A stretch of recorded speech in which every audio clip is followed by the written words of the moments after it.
નમસ્તે વિદ્યાર્થી મિત્રો, લિબર્ટી સ્કૂલ પરિવારના ઓનલાઈન લેક્ચરમાં તમારું સ્વાગત છે. આપણે ધોરણ 11 ની અંદર ચેપ્ટર નંબર 2 ની ચર્ચા કરી હતી, એકમ અને માપન. એમાં આપણે છેલ્લે ટોપિક જોયો તો દળના વિશે, બરાબર? દળ શું છે, પદાર્થ દ્રવ્ય જથ્થા દળ કે છે, આપણે વ્યાખ્યા જોઈએ અને એકમ જોઈએ.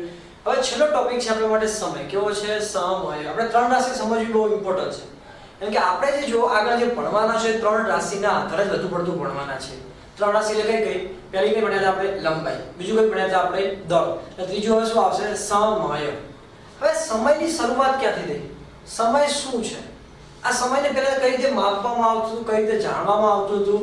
તો આપણે જો જોવા જઈએ તો ભૂતકાળમાં જઈએ, આપણે ધારો કે જ્યારે ઘડિયાળ નથી, કઈ એવા ફોન નતા, કઈ નતું, ત્યારે કઈ રીતે સમયને માપતા હશે, કઈ રીતે સમય જોતા હશે કે આટલું થયું, આવું થયું, આવું થયું, કઈ રીતે જોતા હશે? તો એના માટે સમજવા માટે થોડી વસ્તુને આપણે વાર્તા સ્વરૂપે જોઈએ. જેથી મિત્રો પહેલા એવું હતું કે જ્યારે આપણે કોઈને વડીલને પૂછીએ ને, કોઈ દાદાઓને કે કોઈ પૂછે કે ઘડિયાળમાં કઈ રીતે માપતા, તો કે કહેતા કે સવારે કુકડો બોલે. શું બોલે? કુકડો બોલે ઉઠવાનું, અને સાંજે 8 એટલે પતી ગયું. એટલે સૂર્ય જે હતો, સૂર્ય જ્યારે હવે ત્રણ રીતે સમય જોતા એ લોકો, સવાર, બપોર અને સાંજ. જો સૂર્ય સવારે ઉગી એટલે પડી ગઈ સવાર. શું થઈ ગયું? સવાર. કેટલા વાગે કોઈને ખબર હોય નહીં, આટલા વાગે કશું એમને ખબર હોતી નથી. બીજી વસ્તુ એ સૂર્ય એક્ઝેક્ટ માથા ઉપર આવે, એક્ઝેક્ટ તડકા આવે છે ત્યાં કે એક્ઝેક્ટ સુધી બપોર છે, શું થયું? મધ્યાહન છે એવું કહેતા.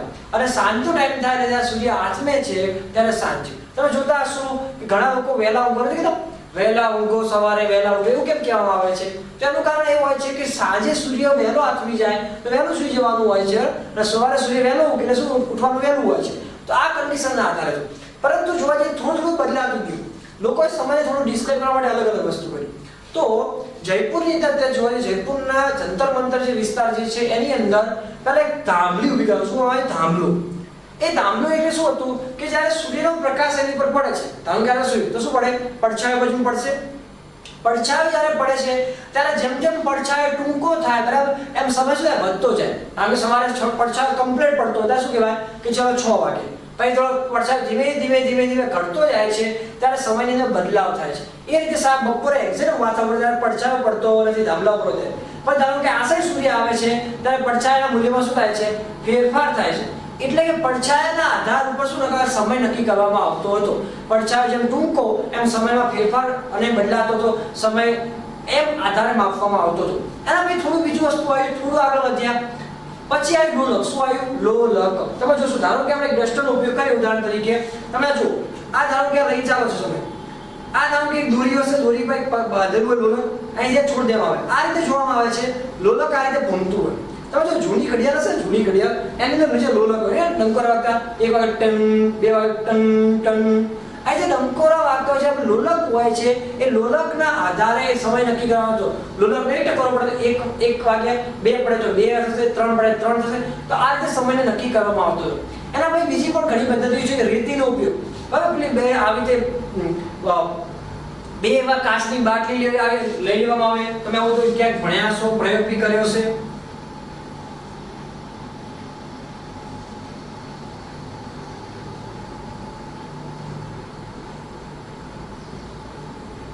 આ રીતે તમે ભણ્યા હતા, અહીંયા રેતી હોય, રેતી ધીમે ધીમે નીચે આવતી હોય, બરાબર. તો આ પણ વસ્તુ છે કે એ પણ સમયના માપનમાં ઉપયોગ થતું હતું. પણ આજના જમાનામાં જોવા જઈએ તો આ વસ્તુ ચાલે નહીં.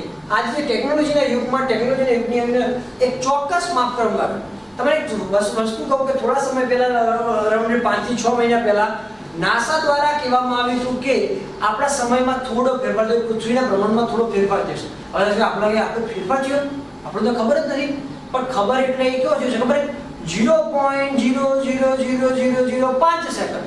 હવે આ કેટલા બધા જીરો આવ્યા, તો એટલો બહુ માઇનર ફેરફાર છે. પણ આપણને લાગે કે આટલો નાના ફેરફાર માટે બી બદલાવ. હા, ઉપગ્રહ જ્યારે મૂકવાના હોય, જ્યારે આપણે પૃથ્વીથી ઉપગ્રહ કોઈ મૂકીએ છીએ મંડળની અંદર, કે આપણે ક્યારે રોકેટ મોકલવાનું હોય, કે કઈ બી વસ્તુનું માપન કરવાનું હોય, આપણે જે વાતાવરણમાં જે ફેરફાર થાય એનું માપન કરવાનું હોય, ત્યારે સમયની ચોકસાઈ જોઈએ, સમય ચોક્કસ હોવો જોઈએ. તો જ આપણને ખબર પડી શકે કે આપણા માટે મૂલ્ય પરફેક્ટ છે કે નહીં. એટલા માટે આપણે માટે અત્યારે વપરાય છે બેસ્ટમાં બેસ્ટ વસ્તુ વપરાવા છે. તો એ ઘડિયાળનું જે નામ છે પરમાણિક માનકવાળી. કેવી? પરમાણિક. એટલે કે પરમાણુ દ્વારા જે બનતી હોય, બરાબર, એના માટે. બીજું એનું નામ પડ્યું છે એટોમિક ક્લોક. શું પડ્યું છે? એટોમિક ક્લોક અથવા એટોમિક ક્લોક તરીકે એનું નામ ઓળખાય છે. અને એટોમિક ક્લોક તરીકે કઈ વસ્તુ વપરાય છે તેનો જે પદાર્થનું નામ છે સીઝિયમ છે. શું છે? સીઝિયમ. એટલે બીજું એને કહેવાય છે સીઝિયમ ઘડિયાળ. શું કહેવાય છે? સીઝિયમ ઘડિયાળ કહેવાય છે. અને આ જે સીઝિયમ જે ઘડિયાળ હોય છે એની અંદર સીઝિયમ એક પ્રકારનો ઉત્તેજિત પદાર્થ છે. ઉત્તેજિત એટલે કે એમાંથી કિરણો બહાર આવે. શું આવે? કિરણો બહાર આવે છે અને એ કિરણો દ્વારા નક્કી થાય છે. હવે આ જે સીઝિયમ છે સીઝિયમમાં પણ એક પ્રકાર હોય છે. સીઝિયમ કઈ 133 કયો લેવા છે? સીઝિયમ 133. જેને તમે કાર્બન ડેટિંગ પદ્ધતિ વિશે તમે ભણ્યા છો, C14 વિશે તમે ભણ્યા કે કાર્બન ડેટિંગ પદ્ધતિની અંદર કોઈ પણ પદાર્થ જે છે એને તમારે આયુષ્ય માપવું હોય તો કાર્બન ડેટિંગ પદ્ધતિનો ઉપયોગ થાય છે. અને કયો તો C14. એ જ રીતે સીઝિયમમાં કયો વપરાય છે? 133. કયો વપરાશે? સીઝિયમ 133 નો ઉપયોગ થાય છે ચોક્કસ સમય નક્કી કરવા માટે. હવે સમય કઈ રીતે નક્કી થશે? કઈ રીતે આપણે માપી શકાય? તો સીઝિયમ એક ઉત્તેજિત પદાર્થ હોવાના કારણથી એમાં ચોક્કસ આવૃત્તિના વિકિરણો બહાર આવે. શું આવે છે? ચોક્કસ આવૃત્તિના વિકિરણ બહાર આવશે. હવે થશે ચોક્કસ આવૃત્તિ. આ કહેવાય તરંગલંબાઇ. શું કહેવાશે? તરંગ. અને એને ચોક્કસ એક આવૃત્તિ હોય છે. તમે જો આવૃત્તિ એટલે તમે ઘણીવાર તમારા કોઈ ઘરે સાધનો બરાબર તમે લખેલું છે 230 વોલ્ટ અને 50 હર્ટ્ઝ. આવું લખેલું હોય છે 50 હર્ટ્ઝ. આ 50 હર્ટ્ઝ શું છે?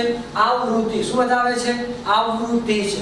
હવે જે આવૃત્તિ જે હોય છે એ ચોક્કસ આવૃત્તિના વિકિરણો શું કરે છે? બહાર ફેંકે છે. હવે તરંગો જે બહાર આવે છે, કિરણો જે બહાર આવે છે, સૂર્યપ્રકાશના જે તરંગો હોય એમની તરંગો બહાર આવે છે એની સંખ્યા 9,19,26,31,770. સમજો કેટલા કિરણો? 9,19,26,31,770 જ્યારે કિરણો બહાર આવે ઉત્સર્જન પામીને ત્યારે સમય 1 સેકન્ડ. કેટલો થયો? 1 સેકન્ડ.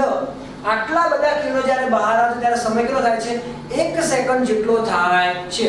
તો 1 સેકન્ડ આપણે ક્લિયર કરવું જોઈએ કે કેટલો સેકન્ડ થાય કે જ્યારે દોલનો કરીને હવે આ સીઝિયમ કઈ રીતે આપણે કિરણો ઉત્પન્ન કરશે?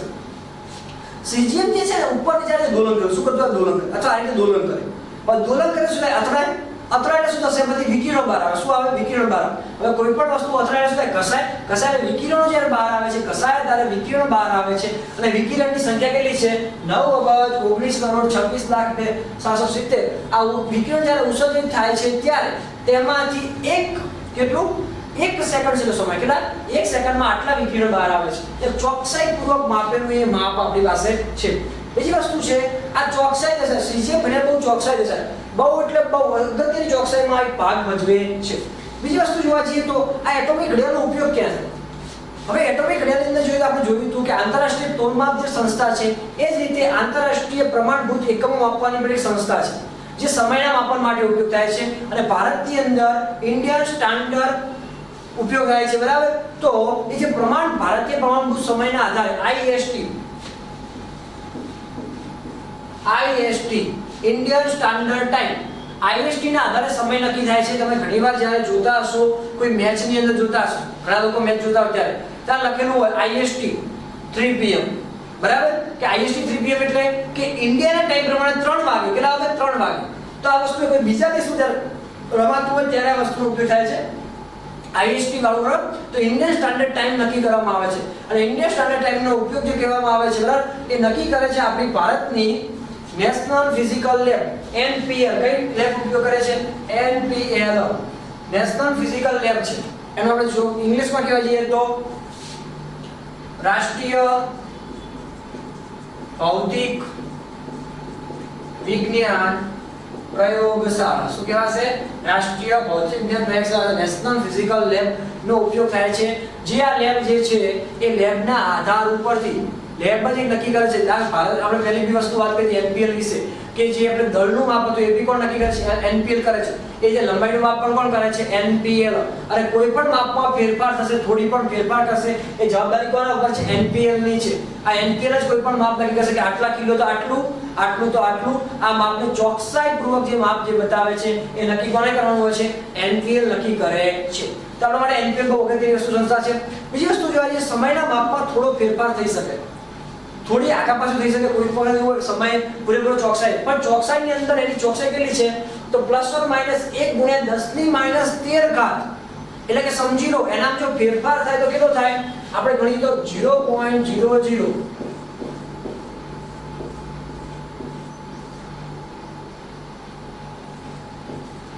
આટલો ફેરફાર થાય એટલી નિશ્ચિતતા છે.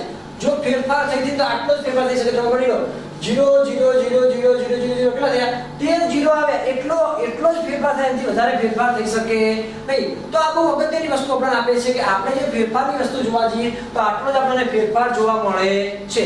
હવે આ નિશ્ચિતતા આટલી બધી આપણને આપે છે બરાબર, એટલે કે આટલામાં ભાગ સુધી આપણને નિશ્ચિતતા મળી શકે છે. હવે આપણે એક વસ્તુ જોઈએ તો મીટર વિશે.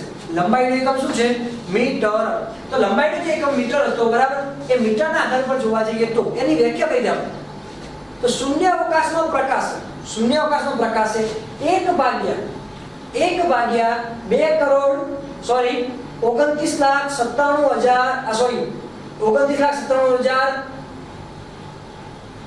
ઓકે સોરી 29,97,92,458 29,97,92,458 એક ભાગ્યા આટલું કરવામાં આવે ત્યારે જે સેકન્ડ મળે છે એ સેકન્ડ એક આપેલું અંતર શું કહેવાય છે?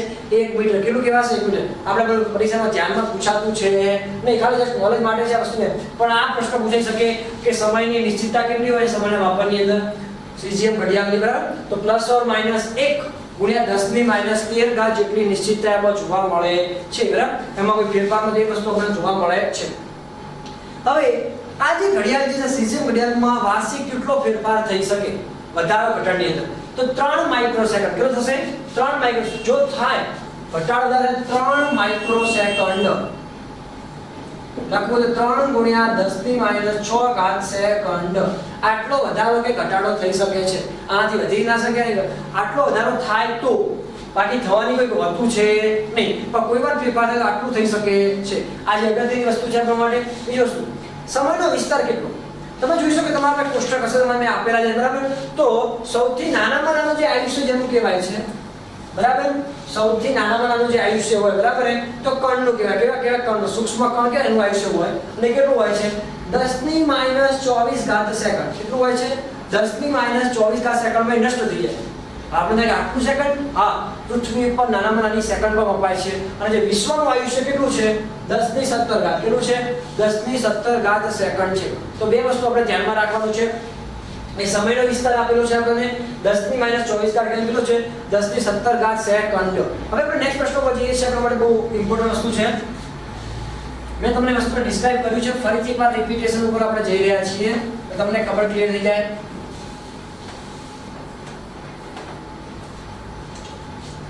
હવે આપણે લંબાઈ અહીંયા દળ અને પછી લઈએ સમય. ઓકે, આપણે 3 વસ્તુ ભણાવી વસ્તુ.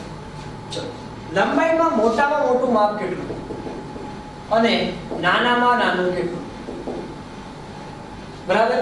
બીજી વસ્તુ એ રીતે દળમાં પણ મોટા ભાગ્યા નાનું લઈએ, સમયમાં પણ મોટા ભાગ્યા નાનું. તો આપણે જોઈ શક્યા છો કે લંબાઈમાં સૌથી નાના મોટા મોટું કેટલું લેવાશે? 10⁻26 ઘાત. કેટલું લેવાશે? 10⁻26 ઘાત બરાબર. અને નાનો નાનો મારી ભૂલ થઈ 10⁻14 ને 10⁻15 ઘાત. તો 10⁻15 ઘાત. મોટા મોટું 10⁻26 ઘાત, નાના નાનું 10⁻15 ઘાત. હવે 10⁻26 તો એમને છે, આને ઉપર લઈ જાઓ તો 10 ની થઈ જાય +15, ઉપર જાય તો માઈનસ કા પ્લસ થઈ જાય. આધાર સમાન તો ઘાત તો શું થાય? સરવાળો. તો 26 વત્તા કેટલા થશે? 15. તો 10 ની કેટલી ઘાત થાય? 41 ઘાત. કેટલી થશે? 41 ઘાત. આ શેના માટે આવ્યું આપણા માટે? શેના માટે આવ્યું આપણા માટે? તો આ જે વસ્તુ મળે છે આપણે શેના માટે? લંબાઈ માટે. શેના માટે મળે છે? લંબાઈ માટે આપણને મળે છે. એવું ને આપણે દળ માટે શેના માટે લઈશું? દળ માટે લઈએ તો મોટા મોટું 10⁻55 ઘાત. કેટલું થશે? 10⁻55 ઘાત. તો નાના નાનું 10⁻30 ઘાત બરાબર. તો 10⁻55 ગુણ્યા 10⁻30 ઘાત. તો શું થશે? આધાર સમાન 10⁻55 વત્તા 30. તો 10 ની કેટલી ઘાત થાય? 85 ઘાત. અંદાજિત લેવો હોય, અંદાજિત ધ્યાન રાખજો, એક ઘાત ઓછી કરું છું, અંદાજિત અહીંયા લઉં છું 10⁻84 ઘાત. કેટલી લઈ લઈએ આપણે? 10⁻84 ઘાત. પણ આપણે લગભગ આપણે મૂલ્ય લેવું છે, આપણે જોઈએ ધ્યાન રાખજો. અહીંયા હું મૂલ્ય લાવું છું 10⁻82 ઘાત. કેટલું લઉં છું? અંદાજ તો લગભગ જેટલું મૂલ્ય લઉં છું, થોડું ઘટાડું છું કે મારે જવાબ જોઈએ છે. આને લખવું લખાય 10⁻41 નો વર્ગ લખાય. કરી લખાય? હા કે લખાય છે. ઘાતની ઉપર ઘાત, ઘાતનો ગુણાકાર થાય. 41 ગુણ્યા 2 કેટલા થાય 82 કેટલા થશે 82 હવે થોડું આગળ જઈએ સમય માટે ચલો સમય માટે મોટા મોટું મૂલ્ય કેટલું મળે તમને તો મોટા મોટું મૂલ્ય 10 ની 17 ઘાત કેટલું મળે છે 10 ની 17 ઘાત અને નાના નાનું મૂલ્ય કેટલું મળે તમને તો 10 ની કેટલી ઘાત મળી તમને 10 ની 24 ઘાત કેટલું મળી 10 ની -24 ઘાત નાના નાનું 10 ની -24 ઘાત મોટા મોટું 10 ની 17 ઘાત તો 10 ની 17 આ ઉપર જ્યારે ઘાતમાં શું થાય પ્લસ થઈ જશે 10 ની 24 ઘાત આધાર સમાન તો ઘાતમાં શું થાય સરવાળો બરાબર 10 ની 17 24 10 ની કેટલી ઘાત 41 તમે એ જોઈ શકો છો દરેકના ગુણોત્તરની અંદર 10 ની 41 અહીંયા અંદાજિત 10 ની 41 પર વર્ગ શું હશે 10 ની 41 તો જે ત્રણેય જે મૂળભૂત માપક્રમો જે છે એમના ગુણોત્તર બી કેવા છે અચળ જેવા છે કેવા છે અચળ જેવા છે એવી જે અગત્યની વસ્તુ આપણે બહુ ધ્યાનમાં રાખવાની છે તો આ વસ્તુ આપણે મગજમાં ફિટ કરી દેવાની છે બરાબર તો એક અગત્યની વસ્તુ આપણા માટે છે કે તેમના મોટું ભાગે નાના ગુણોત્તર બી કેવા મળે છે તમને અચળ જેવા મળી જાય છે કોના કોના લંબાઈ પછી કોણ આવશે એક અને આપણા માટે દળ અને સમય જ્યારે લખવું એ લખી શકો છો હું તમને 1 મિનિટ આપું છું બરાબર તો લખી દો 1 મિનિટ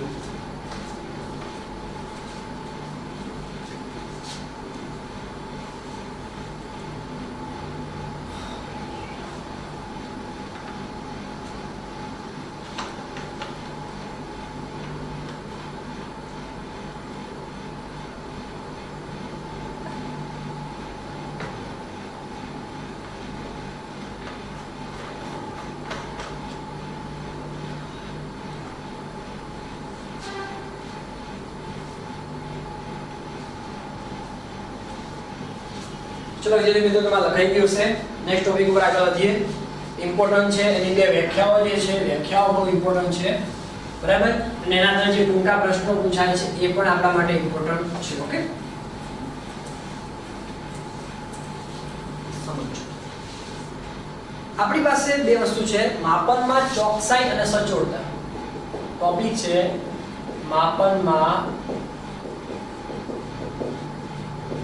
ચોકસાઈ અને સચોટતા પહેલી વસ્તુ પર જઈએ ચોકસાઈ પર શેના પર જઈએ છે ચોકસાઈ પર બીજું જોઈએ સચોટતા બરાબર તો આ બે મૂલ્યોમાં શું છે કોઈ પણ ભૌતિક આપણે રાશિ લઈએ છીએ બરાબર તો આ રાશિ લેવામાં આવે તેમાં શું હોય છે થોડી થોડી ખામી હોય શું હોય છે થોડી થોડી ખામી હોઈ શકે બરાબર તો દેખો પહેલા એક શબ્દ સમજવો જરૂરી છે આની પહેલા ત્રુટિ શું સમજીએ છે ત્રુટિ એટલે કે ખામી કોઈ પણ ભૌતિક રાશિ ના માપનમાં વપરાય સાધનમાં રહે ખામીને તે સાધન દ્વારા માપેલ મૂલ્યની શું કહે છે ત્રુટિ કહે છે કોઈ પણ ભૌતિક રાશિનું આપણે કોઈ માપન કરીએ છીએ કારણ કે હું લંબાઈ માપું છું પણ ધારો કે લંબાઈ હું માપું છું ધારો કે લંબાઈની શરૂઆત કરી દે મીટર પટ્ટીનો ઉપયોગ તો એક જગ્યાએ જશે એક પણ ધારો કે પહેલો જે કિનારો તૂટેલો હોય તો માપનમાં શું થશે થોડી ખામી છે શું રહેશે ખામી એક્ઝેક્ટ તમે માપી શકશો નહીં ધારો ઉદાહરણ લઈ ગઈ આપણે એક પટ્ટી લઈએ છીએ બરાબર અહીંયા આપણે અહીંયા 1 2 3 4 5 6 7 8 9 અને 10 બરાબર હવે અહીંયા મારે ગણી લો કે 1 થી 8 માપવું છે કેટલું માપવું છે 1 થી 8 પરંતુ અહીંયા પણ આટલો ભાગ તૂટેલો છે જો આટલો ભાગ તૂટેલો તો ચોક્કસ માપ મળશે કઈ તો ચોક્કસ માપ તમને મળતું છે નહીં તો અહીં શું રહેશે ખામી શું રહે છે ખામી રહે છે આ પૂરેપૂરું તમને ચોક્કસ માપ મળતું છે નહીં બરાબર તો આ એક ખામી સર્જાય છે જે ખામી છે શું કહેવાય છે ત્રુટિ શું કહેવાય છે ત્રુટિ કહે છે કોઈ પણ સાધનો માપો છો એમાં એક પ્રકારની અચોકસાઈ રહી જાય છે અને અચોકસાઈના કારણે શું કહેવાશે જે નેચર શું કહેશું આપણે ત્રુટિ તરીકે ઉલ્લેખ કરીએ છીએ હવે કોઈ પણ જે વસ્તુ જે છે એની ચોકસાઈ કોને કહેવાશે કોઈ પણ ચોકસાઈ કોને કહેશું આપણે તો કોઈ પણ સાધન દ્વારા માપેલ મૂલ્ય સાચા મૂલ્યની કેટલું નજીક છે તેને તે સાધનની શું કહેશું? ચોકસાઈ કહે છે. હવે કોઈ પણ માપને માપેલું છે, કોઈ પણ માપ માપેલું છે, બરાબર? તો તમે જ્યારે કોઈ પણ એ માપ માપી રહ્યા છો ત્યારે ધારો કે તમે ઉદાહરણ તરીકે કોઈ પણ એ માપ માપી, ચલો આપણે એક માપ લઈએ ઉદાહરણ તરીકે. ચલો મારી પાસે અહીંયા 3.685 છે. કેટલું છે? 3.685 છે. જો મારી પાસે 3.685 હોય તો આપણે કઈ માપે માપી શકીએ? જો 3.685 આપણે માપવામાં આવે, હવે આ 3.685 જ્યારે હું માપું છું, પરંતુ આ સાચું મૂલ્ય છે. શું છે? સાચું મૂલ્ય છે. પણ કોઈ સાધન દ્વારા મૂલ્ય માપવામાં આવે તો મને બે મૂલ્યો મળે છે. એક મળે છે 3.5. કેટલું મળે છે? 3.5. અને બીજું મૂલ્ય મળે છે મને 3.35. કેટલું મળે છે? 3.35. મને બે મૂલ્ય મળ્યા. સાચા મૂલ્ય છે 3.685, આ સાચું મૂલ્ય છે. બીજું મળે છે મને 3.5 અને ત્રીજું મૂલ્ય છે 3.35. હવે તમે જોશો કે આ જે મૂલ્ય જે છે આનાથી કઈ મૂલ્ય વધુ નજીક છે? તમે કહેશો 3.5 દેખાય છે, 6 છે, એ 3 છે, બરાબર? તો જોશો કે આ મૂલ્ય કેવું છે? નજીક છે. તો આ મૂલ્ય નજીક હોય તો આ શું કહેવાય? માપેલ મૂલ્ય ચોકસાઈ. શું કહેવાશે? ચોકસાઈ. જેટલું મૂલ્ય સાચા મૂલ્યની નજીક હશે એને શું કહેવાશે?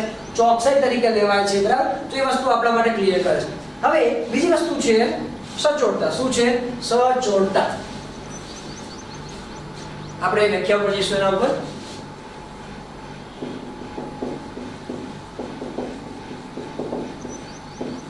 સચોટતા કોને કહેવાશે? તો આપેલ સાધનની વિભેદન, આપેલ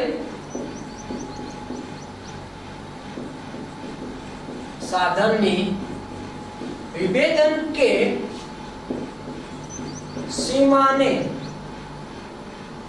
તે સાધનની શું કહેવાય છે?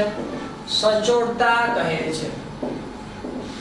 કોઈ પણ સાધન લેવામાં આવે છે જેની આપણે કહીએ વિભેદન અથવા એની સચોટતા, એટલે શું કહેવાય? સીમાને શું કહેવાય? સચોટતા. હવે થશે કે વિભેદન ને આ બધી વસ્તુ છે શું? તમે સમજી લો. તમે ધારો કે બધા ફૂટપટ્ટી વાપરો છો.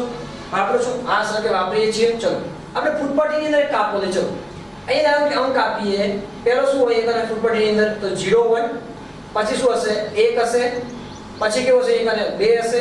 હવે આપણે મૂલ્યની માપ કરીએ. અહીંયા 0 થી 1 વચ્ચે જે મૂલ્ય છે વચ્ચે એ લઈ લઈએ. આ કેટલું હોય? 0.5. કેટલું હશે? 0.5. અહીંયા એક આપવા આવશે 1 2 3 1 2 3 અને 4. અહીંયા આવશે 5 6 7 8 અને 9. હવે આ કેટલું થયું? આ જે ફૂટપટ્ટીની અંદર જે માપ હોય છે, એક આ કાપો હોય છે, એ 1 સેન્ટીમીટર હોય. કેટલો હોય છે? 1 સેન્ટીમીટર. એક કાપો કેટલું માપ માપે છે? 1 સેન્ટીમીટર માપે છે. પરંતુ એ કેટલા કાપા છે ટોટલી? તો કે 10 કાપા. તમે ગણો 1 2 3 4 5 6 7 8 9 10. એક સુધી કે 10 કાપા. તો આ 10 વડે ભાગી દો. કેટલા વડે ભાગી દેવાના? 10 વડે ભાગી દો. 10 વડે ભાગો કેટલું મળે? તો 0.1 સેન્ટીમીટર. કેટલું મળશે? 0.1 સેન્ટીમીટર મળે છે. એટલે કે આ સાધનની સચોટતા કેટલી છે? 0.1 સેન્ટીમીટર. કેટલા નાના મૂલ્ય માપી શકે? તો 0.1 સેન્ટીમીટર જેટલું મૂલ્ય માપી શકે છે. પરંતુ આ બીજું સાધન લેવામાં આવે અને આ જે છે, આ જે એકમ છે સેન્ટીમીટર છે, એની જગ્યાએ બીજો એકમ હોય તો ધારો કે સાધનની સચોટતા આટલી હોય 0.001 હોય તો આ 0.1 હોય તો અથવા 0.001 હોય તો દરેક સાધનની સચોટતા કેવી હોય છે? અલગ અલગ હોય છે. તમે ધારો કે કિલોગ્રામનું જ્યારે માપવા જાઓ છો, તમે જોશો જ્યારે જેનો ડિજિટલ કાંટો ચાલુ કરે આ રીતે હશે 0 આ રીતે 3 0 આવેલા હોય. તો એ જે કિલોગ્રામના સાધનમાં જે સચોટતા કેટલી છે? તો 3 સુધી. કેટલા સુધી છે? 3 સુધીની છે. તો અહીંયા આપણે મૂલ્ય આપે છે જેટલું એના ભાગ પાડી શકાય, જેટલા નાના ભાગ પાડી શકાય એની સચોટતા દર્શાવે છે. હવે આ સચોટતા જે દર્શાવે છે એને આપણે ધ્યાનમાં લેવાનું છે. આ ચોકસાઈ છે. જેટલું માપ નજીક હશે, એટલું શું થશે? એના મૂલ્યમાં ફેરફાર થશે. આપણે વ્યાખ્યા પર જઈએ છીએ ફરીથી. ત્રુટિ, ચોકસાઈ, સચોટતા. કોઈ પણ ભૌતિક રાશિના માપનમાં વપરાયેલ સાધનમાં રહેલ ખામી તે સાધનની શું કહેવાશે? ત્રુટિ કહેવાશે. ચોકસાઈ એટલે મૂલ્ય કેટલું સાચા મૂલ્યની નજીક છે એને ચોકસાઈ કહેવાશે. અને વિભેદન અથવા સીમા કેટલી છે એને સચોટતા કહેવાય છે. હવે આપણે ઉદાહરણ દ્વારા આખું સમજીએ અને પોઈન્ટને ક્લિયર કરી આખો ભાગને આપણે ઉદાહરણ તમને થશે એટલે આખું એવું ક્લિયર થઈ જશે કે સચોટતા ચોકસાઈ કોને કહેવાશે અને એક્ઝેક્ટ માપ મૂલ્ય કેવું થશે બરાબર. મેં તમને જે પીડીએફ આપી છે એમાં પણ તમને મૂલ્ય આપેલું છે એટલે કોઈ ટેન્શન લેવાની તમારે જરૂર છે નહીં બરાબર. એક મૂલ્ય છે કોઈનું એક માપ આપેલું છે 3.678 સેન્ટીમીટર. કોઈ વસ્તુનું માપ કેવું લખેલું છે 3.678 સેન્ટીમીટર આપેલું છે અને કોઈ એક સાધન દ્વારા જેની સચોટતા કોઈ સાધનની સચોટતા 0.1 સેન્ટીમીટર છે તેના દ્વારા માપેલ મૂલ્ય સચોટતા કેટલી છે 0.1 સેન્ટીમીટર કેટલું છે 0.1 સેન્ટીમીટર છે એની જે સચોટતા જે મૂલ્ય છે માપેલ મૂલ્ય કેટલું છે તો 3.5 સેન્ટીમીટર કેટલું છે 3.5 સેન્ટીમીટર છે. અહીંયા આપણે મૂલ્ય કેટલું છે સાચું મૂલ્ય કેટલું છે 3.678 સેન્ટીમીટર છે પરંતુ કોઈ 0.1 સેન્ટીમીટર પટ્ટીવાળી માપું છું જેની સચોટતા છે 3.5 સેન્ટીમીટર મળે છે પરંતુ બીજી સચોટતા વાળું જેની સચોટતા 0.01 સેન્ટીમીટર છે કેટલું છે 0.01 સેન્ટીમીટર છે તેના દ્વારા માપેલું મૂલ્ય છે 3.38 સેન્ટીમીટર કેટલું છે 3.38 સેન્ટીમીટર. હવે હું જો તો બે મૂલ્ય મળે એક 0.1 દ્વારા માપી તો કેટલું મળે 3.5 સેન્ટીમીટર 0.01 દ્વારા માપી કેટલું મળે 3.78 સેન્ટીમીટર. હવે સાચા મૂલ્યની સાપેક્ષે એટલે 3.678 ઓછા 3.5 કરું અને બીજું મૂલ્ય લઉં છું 3.678 ઓછા 3.38 કરું. બે મૂલ્યોની બાદબાકી લેવામાં આવે છે 3.678 ઓછા 3.5 અને 3.678 3.38 તો બંનેમાં મૂલ્યમાં શું ફરક મળશે તો તમે જોશો પહેલા મૂલ્યની અંદર મળશે 0.178 કેટલું મળશે 0.178 અને બીજા મૂલ્યમાં તમને મળશે 0.298 તમને બે મૂલ્ય મળે છે 0. શું મળશે તમને એક અને 0.178 બીજા મળશે 0. હવે તમે જુઓ કયું મૂલ્ય ઓછું છે તફાવત કેનો ઓછો છે તમે જોશો સાહેબ કે 0.178 ઓછો તફાવત ઓછો તફાવત એટલે શું કીધું મેં તમને સાચા મૂલ્યની નજીક કહેવાય તફાવત જેટલો ઓછો સાચા મૂલ્યની નજીક કહેવાય તો સાચા મૂલ્યની જેટલો નજીક બને છે કે ચોકસાઈ શું કહેવાશે ચોકસાઈ તો ચોકસાઈ વાળું માપ કેવું કહેવાશે 3.5 કયું કહેવાશે 3.5 પરંતુ સચોટતાના આધારે મળેલું મૂલ્ય કયું કહેવાશે તો સચોટતાના આધારે મળેલું મૂલ્ય તમારું કેવું કહેશે જેની સચોટતા વધુ આ સાથેની સચોટતા કેટલી છે 0.0 એટલે કે વિભેદન શક્તિ જે છે આ વિભેદન કેટલું છે 0.01 સેન્ટીમીટર આનું હવે વિભેદન જેનું વધુ એની સચોટતા કેવી હોય વધુ તો સચોટતા કેટલી વધુ છે તો કે 3.38 વાળી તો સચોટતાનું મૂલ્ય કેવું આવશે 3. એટલે બંને મૂલ્ય કેવા થઈ અલગ અલગ કેવા થઈ પણ આપણે જે જીવન જરૂરિયાતમાં વારંવાર જે મૂલ્યનો ઉપયોગ કરીએ ચોકસાઈ વાળું કરીએ કયું કરીએ છીએ ચોકસાઈ વાળું પણ આ વૈજ્ઞાનિક પદ્ધતિમાં જોઈએ સચોટતા વાળા મૂલ્યનો વધુ ઉપયોગ થાય છે. ઓકે હવે આ જે ચોકસાઈ વાળું મૂલ્ય કોના ઉપર આધાર રાખે તો ચોકસાઈ વાળું મૂલ્ય બે વસ્તુ પર રાખે છે સાચા મૂલ્ય અને પ્રાયોગિક મૂલ્યના તફાવત પર આધાર રાખે છે સાચા મૂલ્ય અને પ્રાયોગિક મૂલ્યના તફાવત પર આધાર રાખે છે અને આ જે માપનમાં કેવું તફાવત જેટલો નાનો તેટલી ચોકસાઈ વધુ તફાવત જેટલો નાનો ચોકસાઈ કે મેં જોયું બે તફાવત એક તફાવત 0.178 બીજો 0.298 તફાવત જેટલો નાનો એટલે ચોકસાઈ વધુ હશે તફાવત જેટલો મોટો એટલે ચોકસાઈ કેવી હશે ઓછી હશે. તો યાર બીજો ક્લિયર થઈ ગયું તમને એથી કમ્પ્લીટલી આપણે એના સમય વિશે જોયું સમયના ટકા ભાગ એવી વસ્તુ જોયું આપણે ત્રણેયના ગુણો તો લીધા કેટલા હશે 10 ની 41 ઘાત જેટલો આપણે અંદાજિત મળે છે. ત્રીજી વસ્તુ ચોકસાઈ સચોટતા બહુ ઇમ્પોર્ટન્ટ વસ્તુ છે ચોકસાઈ એટલે તફાવત બિલકુલ ઓછો અને સચોટતા એટલે વિભેદન વસ્તુ જોવાનું વિભેદન જેમાં વધુ હશે એ વધુ હશે તો તમને ખબર પડશે. કારણ કે નેક્સ્ટ ટોપિક આપણા માટે બહુ ઇમ્પોર્ટન્ટ છે આપણે ત્રુટિ વિશે માહિતી લેવાની છે જે આપણે અહીંયા ત્રુટિની જે વ્યાખ્યા જોઈ હતી એની માહિતી આપણે પરફેક્ટ લેવાની છે ફરીથી વસ્તુ રિપીટ થશે બરાબર પણ ચોકસાઈ અને સચોટતા તમારા માઇન્ડમાં ક્લિયર કરજો પરીક્ષાની અંદર વધુ પડતો પ્રશ્ન પૂછાય છે ઘણીવાર નીટની એક્ઝામમાં પણ પૂછાય છે નીચેનામાંથી કોની સચોટતા વધુ તો નીચેનામાંથી કોની ચોકસાઈ વધુ એ પણ નીટની એક્ઝામમાં પૂછાય છે તો આપણે તૈયાર કરીશું અને ક્લિયર કરીશું. ઓકે તો મળીએ નેક્સ્ટ લેક્ચરની અંદર. Thank you very much.